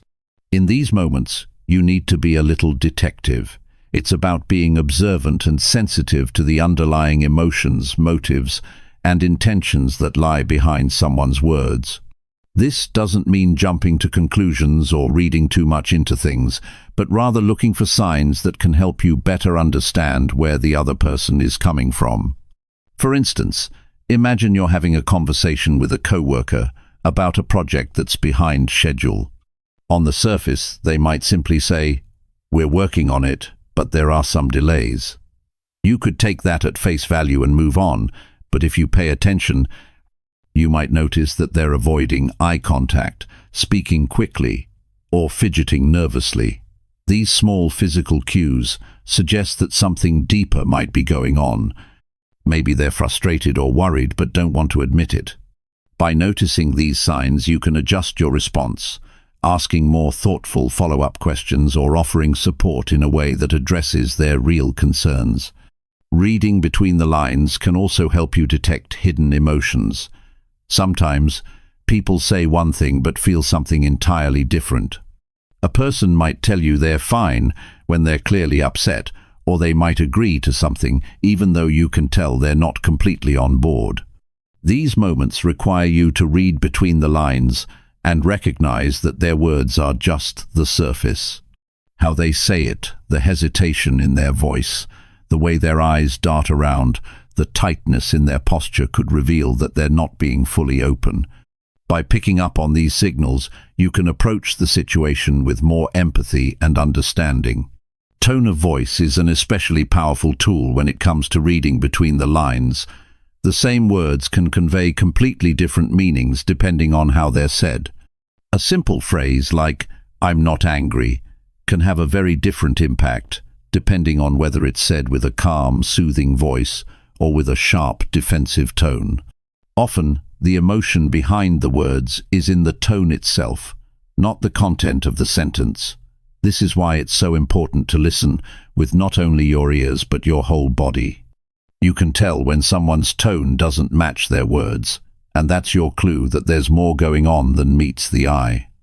Another important thing to consider when reading between the lines is context. What's going on in the person's life or the situation around them? Context plays a huge role in how we communicate. Someone who is stressed at work or dealing with personal issues may not communicate as clearly or effectively as they normally would. They might seem distracted, curt, or even short-tempered. But if you're aware of the context, you can interpret their words with more understanding. Instead of taking their frustration personally, you can see it for what it likely is: stress manifesting in their communication. Understanding the bigger picture allows you to approach these situations with more patience and compassion. People also communicate through their silences, which are just as revealing as their words. A long pause in a conversation often means that someone is thinking carefully about their response, weighing their options, or perhaps even trying to gather the courage to say something they're unsure about. In some cases, silence might also indicate discomfort, confusion, or a desire to avoid a topic. When there's a pause, it's easy to jump in with your own response, but if you wait a moment, you might discover that the person is still processing their thoughts. This can create an opening for a deeper, more meaningful conversation. The key to reading between the lines is patience and empathy. You need to be willing to go beyond surface-level conversation and pay attention to what's happening around the words. People don't always know how to express their feelings or what's going on in their minds, and that's where you come in. By being sensitive to these cues, you can gain deeper insights into their emotional state and respond in a way that's thoughtful and supportive. In a professional setting, being able to read between the lines is essential for effective teamwork and leadership. If you're a manager, for example, picking up on subtle signals from your employees can help you understand their concerns, even if they're not expressing them directly. If an employee seems distracted or stressed but isn't vocal about it, recognizing that can prompt you to offer assistance or check in with them. It shows that you care about more than just the work they produce. You care about their well-being. By doing this, you build trust and create an environment where people feel comfortable opening up when they need support. But reading between the lines isn't just for professional settings. It's also crucial in personal relationships. In your interactions with family and friends, being able to pick up on subtle clues can deepen your understanding of their emotional world. For example, a friend who is always upbeat and positive might suddenly seem withdrawn or quiet. On the surface, they may say everything is fine, but by noticing their change in energy, you can ask more gently, "Is everything okay? You seem a little off today." This not only shows that you're paying attention, but it also offers them a chance to share their thoughts and feelings, even if they're hesitant to do so. Being sensitive to the subtext of conversations also involves being aware of your own reactions. Sometimes, we interpret others' words through the lens of our own emotions and biases. If you're feeling anxious or defensive, you might read a neutral comment as critical or dismissive. This is why it's so important to stay grounded and try to separate your emotional state from the conversation. When you're calm and open, you're more likely to see the situation clearly and understand the other person's true intent. To be effective at reading between the lines, you have to cultivate a certain level of awareness. Awareness of the person you're speaking to, their body language, tone, and the context of the conversation. Awareness of your own emotions and biases.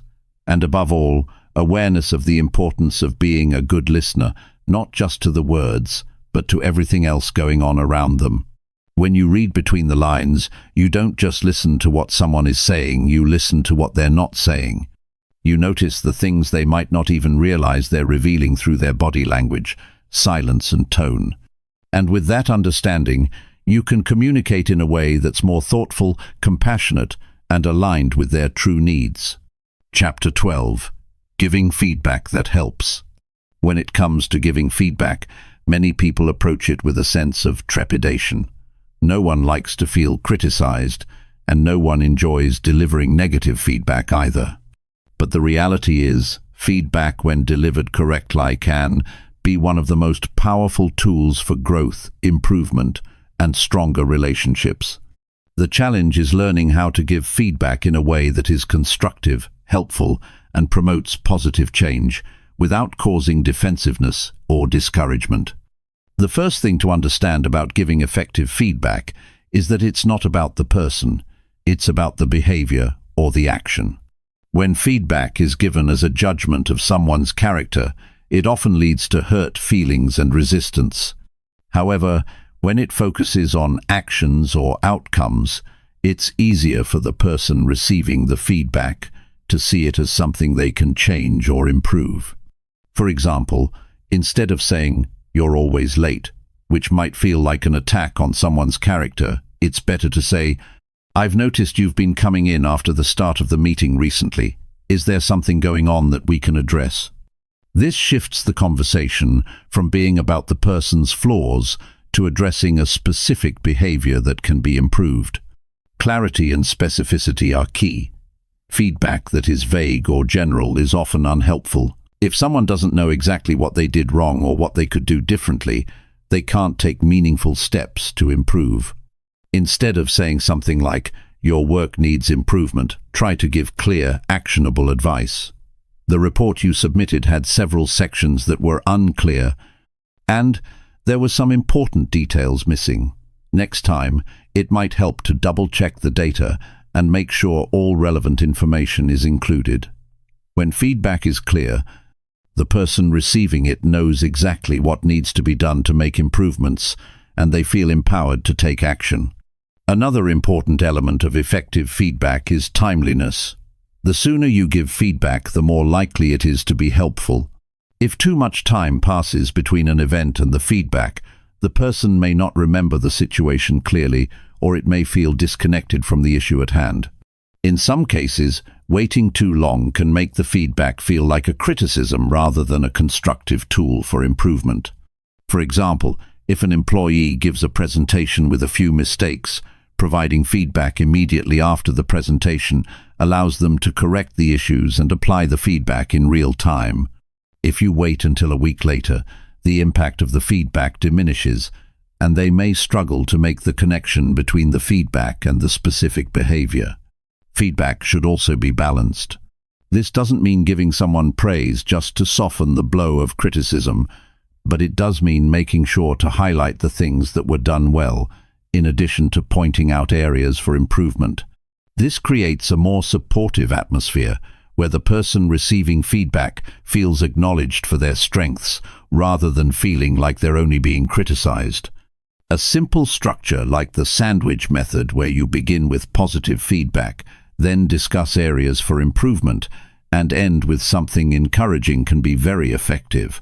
However, be careful not to use this approach in a way that feels formulaic or insincere. The goal is to make the feedback balanced and constructive, not just to sugarcoat the criticism. One of the most important aspects of feedback is ensuring it's actionable. It's easy to say, "You need to improve your communication skills," but it's much more helpful to say, "It would be great if you could speak more slowly in meetings," and make sure to summarize key points to help everyone follow along. This type of feedback gives the person clear steps they can take to make improvements. The more specific you can be about what they need to change and how they can go about doing it, the more likely they are to make those changes successfully. But giving feedback isn't just about the words you use, it's also about how you say them. Your tone, body language, and overall approach play a huge role in how feedback is received.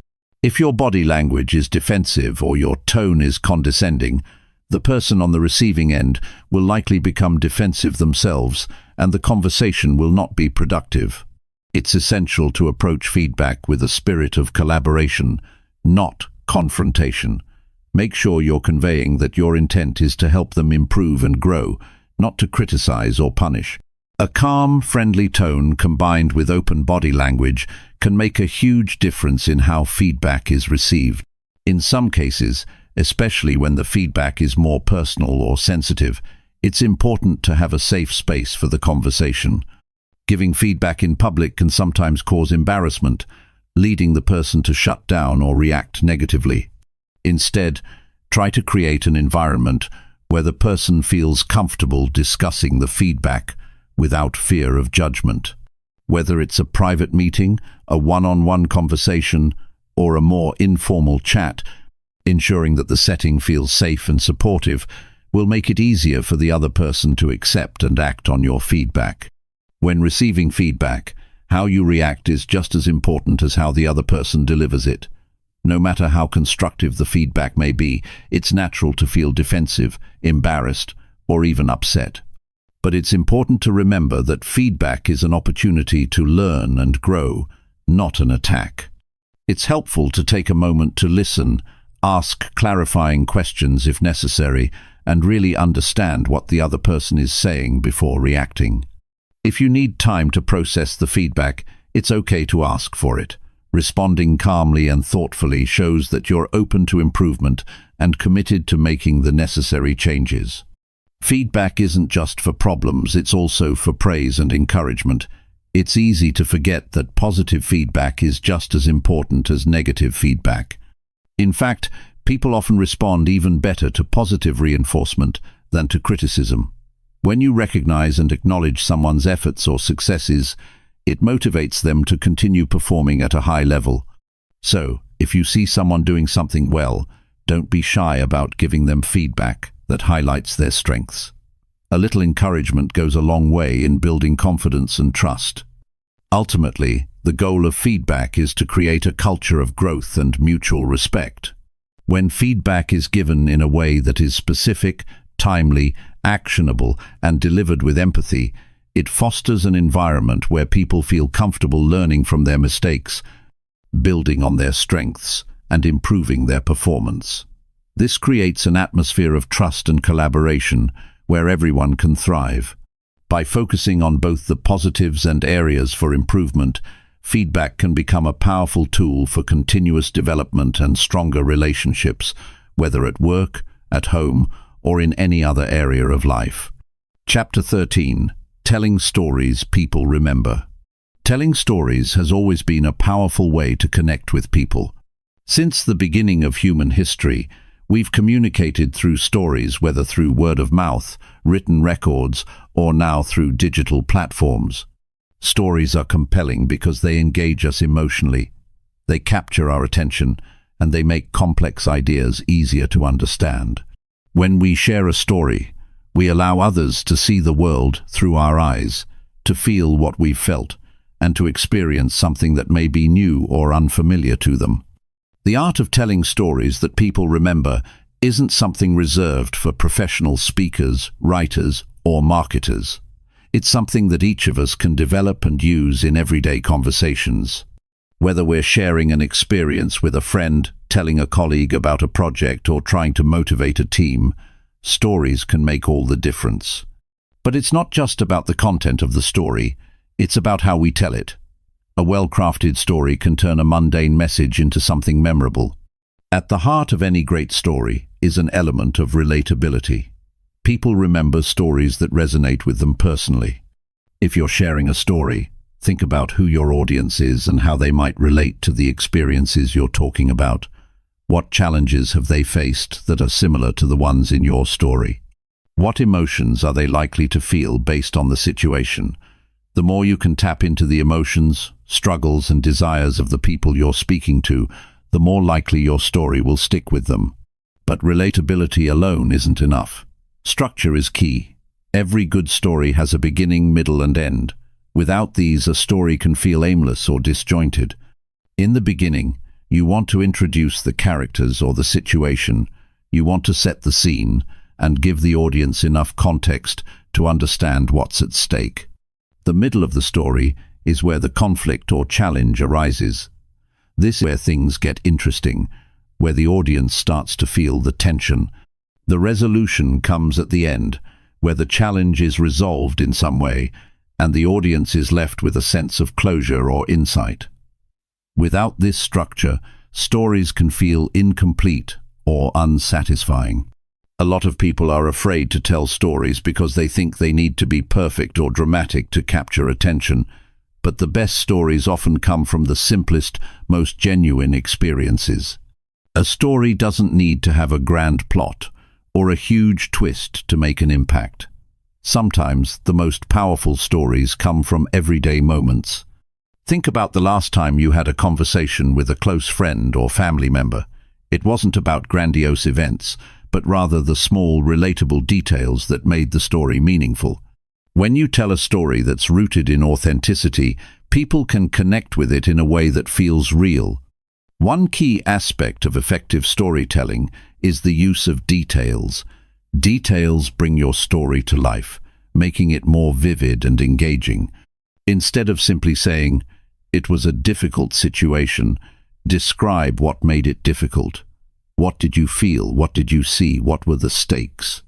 The more sensory details you add, what you heard, saw, or even smelled, the more your audience will feel like they were there with you. A story with rich details feels more alive, more real, and more compelling. However, while details are important, it's also essential to keep the story focused. It's easy to get carried away with too many tangents or unnecessary information. A good story has a clear point or message, and every detail should serve to support that message. If something doesn't add to the story or help move it forward, it's better to leave it out. People appreciate stories that get to the point and don't waste time. That doesn't mean you shouldn't be descriptive or engaging, just be mindful of what matters and what doesn't. Another important element of storytelling is emotion. Emotions are what make a story memorable. People remember how you made them feel, even more than they remember what you said. When you tell a story that evokes emotion, whether it's joy, fear, sadness, or excitement, you're tapping into something deeper than just the facts. Emotion connects people on a human level. It makes them feel something that resonates with them long after the conversation is over. As you tell your story, don't be afraid to show vulnerability. Vulnerability is one of the most powerful tools in storytelling. When you're open and honest about your struggles, failures, or moments of doubt, people can relate to you in a way that they can't if you're only sharing successes. Vulnerability humanizes you and makes you more approachable. It creates a sense of trust and connection. And often, these are the stories that people remember the most, the ones where you show who you really are, rather than just the polished version of yourself. Another aspect to consider is timing. The best stories are told at the right time. If you're telling a story in a conversation, it should fit the moment. Don't force a story into a situation where it doesn't feel natural. The flow of a conversation matters. If you're sharing a story to make a point, make sure it's relevant to the topic at hand. And, just as important, know when to stop. A story can lose its impact if it goes on too long or feels like it's dragging. Keep your story concise and make sure it has a clear ending. One technique that's often overlooked is the use of pauses. Pauses are incredibly effective in storytelling because they build suspense and give your audience time to absorb what you've just said. Pausing at key moments, especially before a big reveal or punchline, can heighten the emotional impact of the story. It gives your audience space to reflect on what's been said and builds anticipation for what comes next. Another important element of storytelling is engaging the audience. A story is a conversation, not a lecture. This means that your audience should feel like they're part of the experience. One way to do this is by asking questions during your story or involving them in some way. For example, instead of just saying, "I learned an important lesson that day," you might say, "Have you ever been in a situation where you thought you couldn't handle it, but you found a way to push through?" This gets your audience thinking about their own experiences and makes them feel more connected to your story. At the end of the day, the power of storytelling lies in its ability to connect. It's a tool for building relationships, for creating empathy, and for sharing our experiences with others. The stories we tell shape how we are perceived, how we relate to one another, and how we make sense of the world. By learning to tell stories that are authentic, engaging, and impactful, we open up the possibility for deeper connections and more meaningful conversations. Storytelling isn't just a skill, it's a bridge between hearts, and when done well, it has the power to change the way people think and feel. Chapter 14. Managing emotions in conversations. Sometimes conversations can quickly turn tense. Emotions run high, words get exchanged, and before you know it, what could have been a simple discussion becomes a full-blown argument. We've all been there. You're trying to express something important, but it's hard to get the words right without feeling frustrated. Or perhaps the person you're speaking with is defensive, unwilling to listen, and suddenly the situation is spiraling. The truth is, emotions play a huge part in how we communicate, and when they're not managed well, things can easily go south. Learning to manage your emotions and the emotions of others during tough conversations is one of the most important skills for effective communication. First, it's essential to recognize that emotions aren't something we can simply turn off. They are a natural, human response to our thoughts and experiences. And whether we're aware of it or not, our emotions are always influencing the way we speak and listen. What happens in a difficult conversation is that our emotional reactions often take over, making it harder to think clearly and respond rationally. In those moments, it's easy to get defensive, angry, or upset, and that usually only escalates the conflict. But if we can pause and take a step back, we have the chance to regain control of the situation. One of the first steps in managing emotions in conversations is becoming aware of how we feel. It sounds simple, but how often do we actually stop and check in with ourselves before reacting to something someone else has said? It's so easy to get swept up in the moment, but when we can pause and identify what we're feeling, whether it's frustration, anxiety, or even excitement, it gives us the space we need to respond more thoughtfully. For example, if you feel yourself getting angry, instead of reacting immediately, take a deep breath. Recognize that the anger is there, but that it doesn't have to control your response. Acknowledging your emotions gives you the power to decide how to respond, rather than letting your feelings dictate your actions. It's also important to recognize that emotions aren't just internal. They're often visible to others through our body language, tone of voice, and facial expressions. You might feel calm on the inside, but if your arms are crossed, your voice is sharp, or you're avoiding eye contact, the other person will pick up on that. They'll interpret your behavior as defensive or closed off, even if that's not your intention. Being aware of these nonverbal cues can help you manage the message you're sending. When you feel emotions starting to rise, try to keep your posture open, your tone neutral, and your facial expressions soft. It's not always easy, but it can make a huge difference in how the conversation unfolds.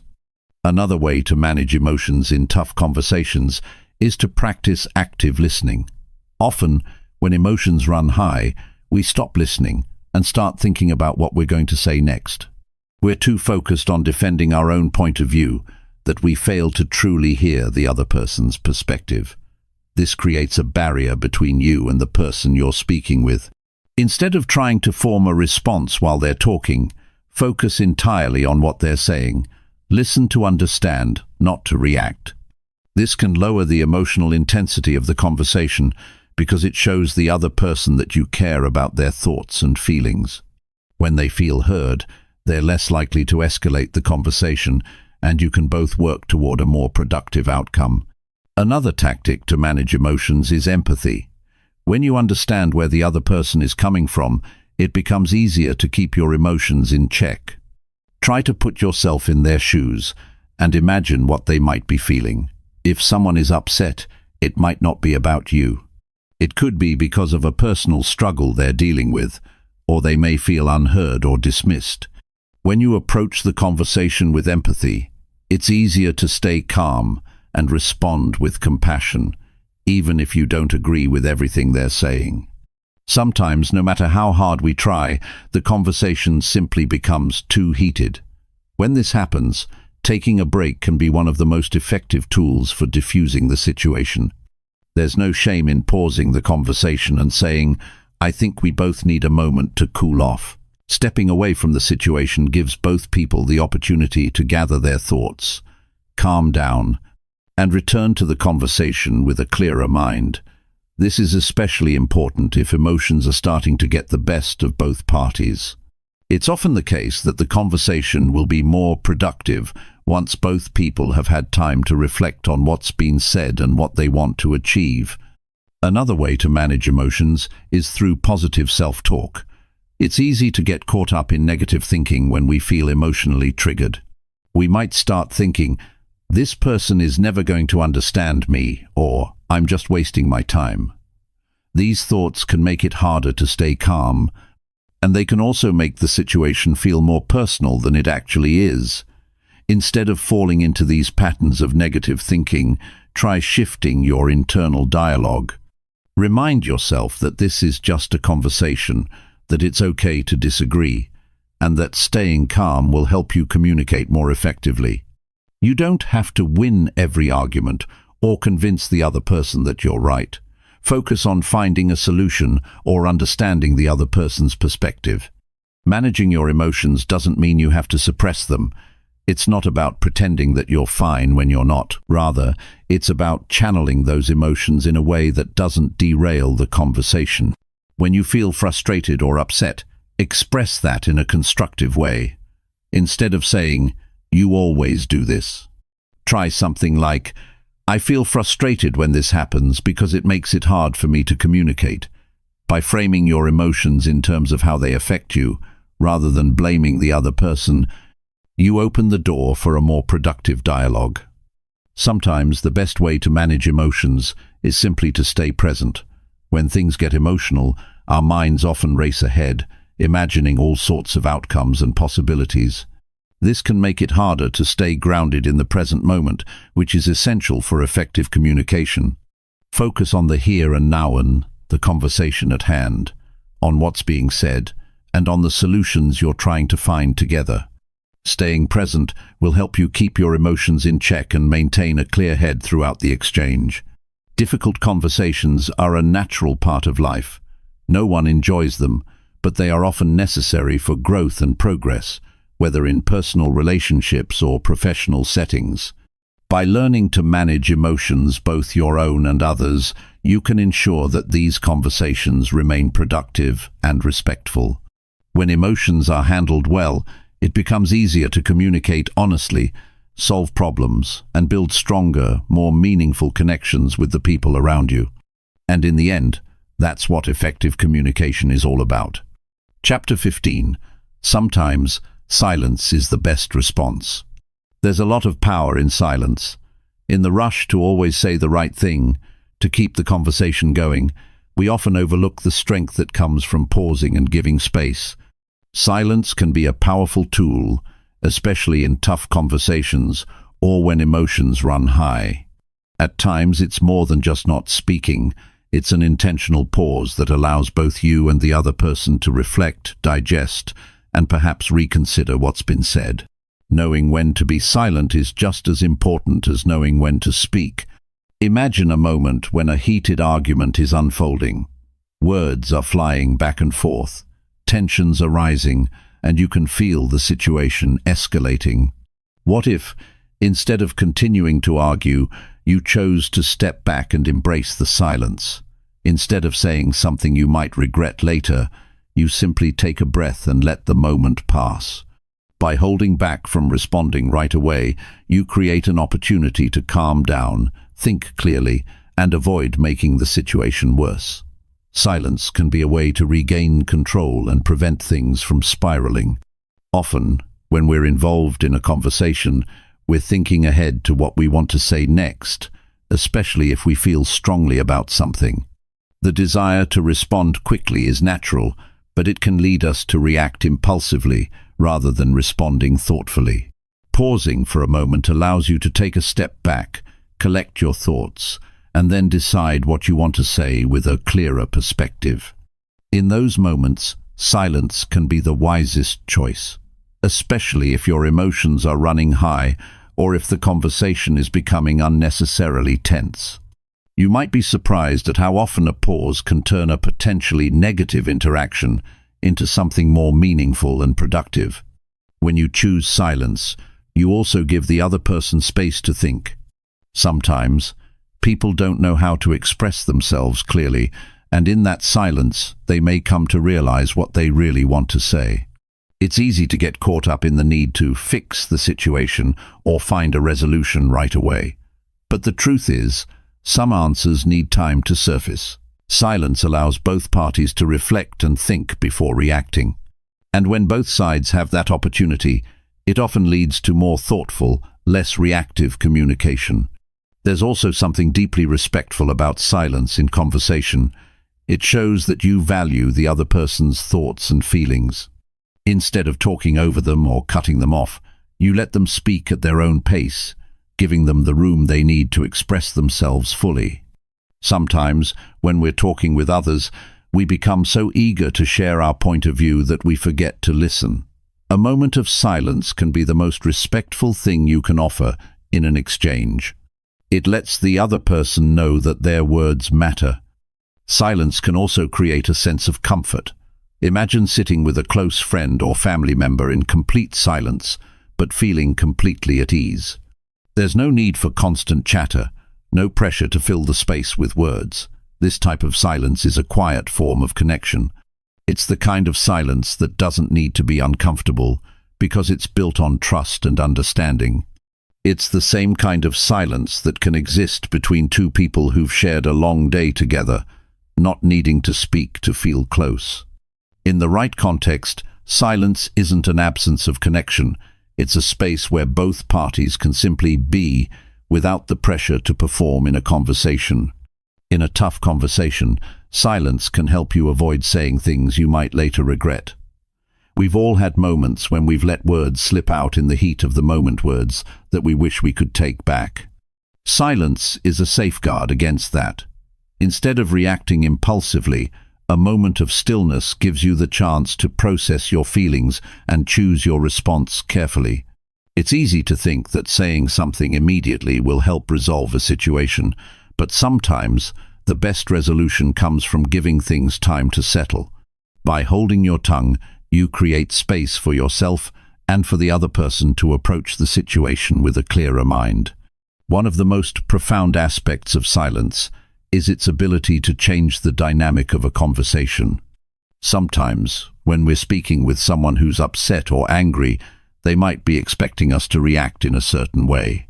They might be anticipating a defensive response, or they might want us to counter their argument. But when you stay silent, it can disarm them. It forces them to reconsider their own approach, and sometimes even make them stop and reflect on what they've said. The lack of response is often enough to shift the tone of the conversation from confrontation to collaboration. By choosing silence, you give yourself the chance to break free from the usual cycle of escalation.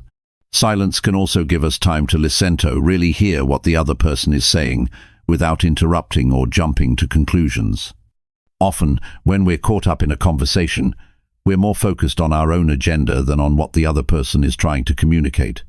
But if you can pause and listen deeply, it can lead to deeper understanding and stronger communication. The silence gives you a moment to truly absorb their words without the pressure of responding right away. There's a certain power in choosing silence as a response. It's not weakness, it's strength. It's knowing that not every situation requires a response, and that sometimes the most powerful thing you can do is simply be present and listen. This kind of silence can be an act of self-control and emotional intelligence.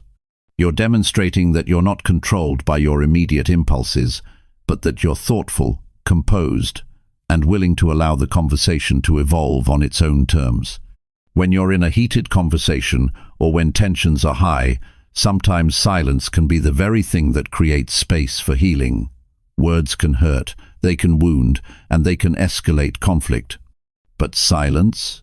Silence creates the opportunity for both people to reflect and recalibrate. It gives the conversation room to breathe, and in that space, the chance to find clarity. Silence is not about avoiding difficult conversations or avoiding conflict altogether. It's about being intentional with your words and actions, knowing when to speak and when to stay silent. Silence is not a gap in communication. It's a tool that, when used correctly, can make your communication more thoughtful, respectful, and effective. In a world where we're constantly bombarded with information and conversation, sometimes the most powerful thing you can do is pause and allow space for silence.